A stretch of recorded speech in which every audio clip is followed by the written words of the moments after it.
Kuasa pemerintahan yang menjadikan Malaya bebas dan bertanggungjawab menentukan nasibnya sendiri.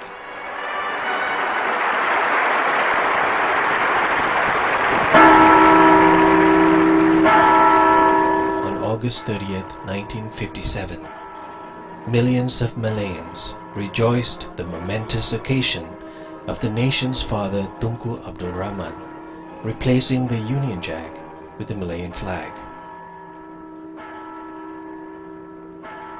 About 450 kilometers away, deep in a thick jungle at the border of Malaya and Thailand, a smaller group of band of brothers were huddled in front of a fire, pondering what would that act of lowering the Union Jack mean to them. 52 years on, they are all bitter that the truth about their role in gaining independence remains hidden, and are worried that it would die with them. This group of men and women, all members of the fearsome 10th Regiment of the Malayan Communist Party, MCP, led by Abdullah Sidi, have been based in this border area since the end of 1953, following a continuous onslaught against them by the British forces.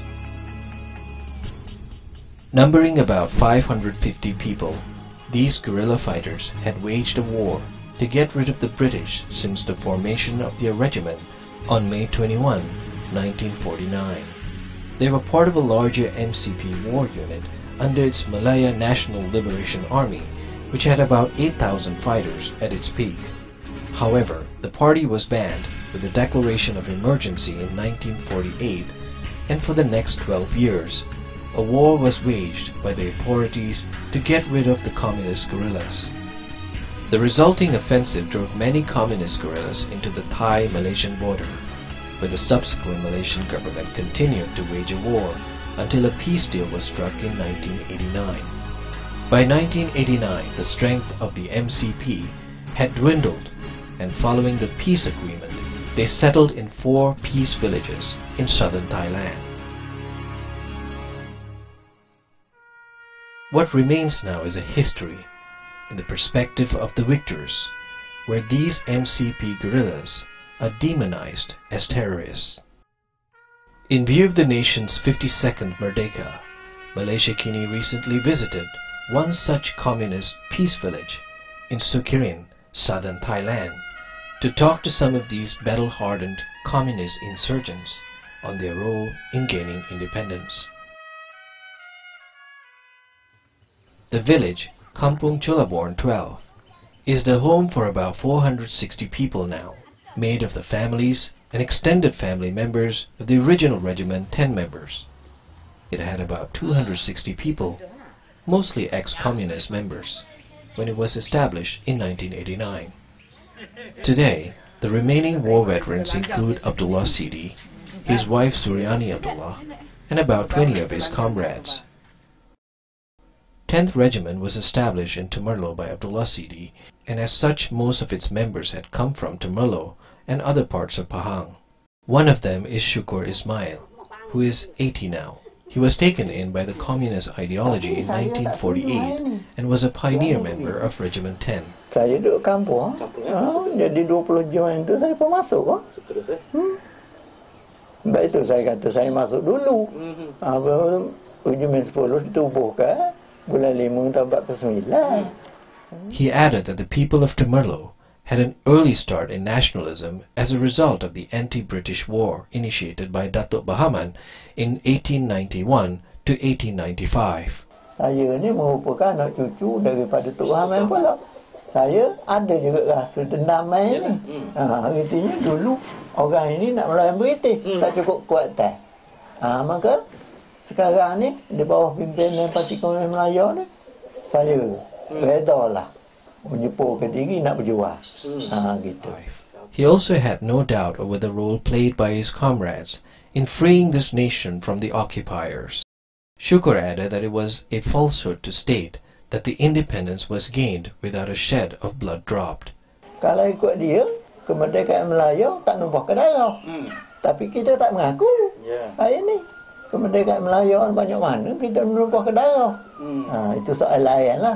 He said that it was never the intention of the communists to fight among Malayans. The enemy was the British and their stooges. Kerana saya pun masuk berjuang. Hak yang kita bunuh tu, kaki tangan penjajah British. Bukan kita bunuh rakyat. Kemudian kalau nak kira saya, dosa kerajaan British ni berganda-ganda lagi. Kita berjuang, dia bunuh rakyat. Kurang rakyat. Berapa banyak kekurangan waktu itu. Rakyat nak keluar tak boleh. Makan payah. Kampung halaman tinggal. Rumah-rumah kampung yang terpencil bakar. Jadi kalau nak alaskan dosa ni, bagi pihak penjajah British lebih banyak dosa. Tak patut ditimbangkan itu dibanding dengan dosa champion. This was a point that was agreed by his colleague Awang Yaakob, a former team leader of the 10th Regiment. The 67-year-old Timolo-born boy, who goes by the name of Hatta, joined the movement at the age of 15 in 1949. Kemerdekaan ni salah satu daripada jasa kita juga. Jasa perjuangan kita. Kalau tak ada parti komunis, kemungkinan besar tak boleh mencapai kemerdekaan. Kerajaan Malaysia tentu dia tak mengaku. Namun ada penjajah. Itu apa? Dia anti-komunis. He also said that it was the MCP revolution which forced the British away from Malaya, and sadly observed that the youth of today had no inkling as to the role played by his comrades in gaining independence. Lebih-lebih dalam hutan. Dalam hutan semua orang tahu dah. Bagaimana sulitnya dalam hutan. Tapi kerana untuk kemerdekaan Melaya, kita sanggup bersusah payah. Sehingga kan boleh mencapai kemerdekaan pada tahun 57. Kerana kita terus-menerus mempertahankan. Kalau tidak ada perjuangan kita, kemungkinan besar kemerdekaan Melaya itu tak boleh nanti. Artinya di bawah penjajah lagi lah. Hatta also spent almost 40 years in the jungle and has many gun wound marks on his body to show his part in getting the British out. Kita bunuh, memang ada bunuh. Tapi kita bunuh orang lagu mana?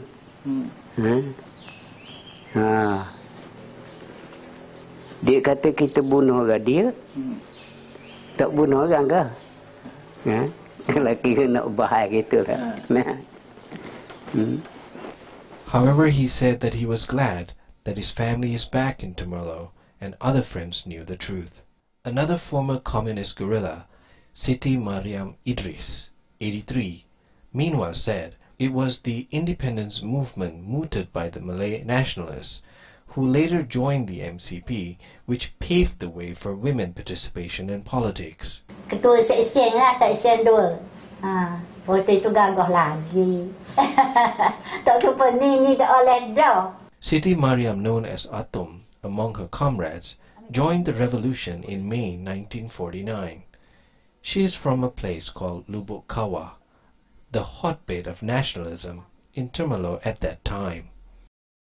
She was a section leader and was involved in major fights with the enemy, especially in Bukit 12 and Bukit Rambutan in 1968 and 69. Waktu itu saya tengah gat. Musuh datang. Berdeh-berdeh tak meletup. Lepas tu pergi dekat ni lah, Abdullah Sidi. Kata sampan tak meletup, dia pergi pistol. Pergi di Bukit Rambutan. Kita berjuang terus untuk demi tanah air kita, bangsa kita, agama kita dah. Itu je lah. Tak ada lah rasanya. Dah merdeka, dah senangnya. Jasa aku lah, jasa dah.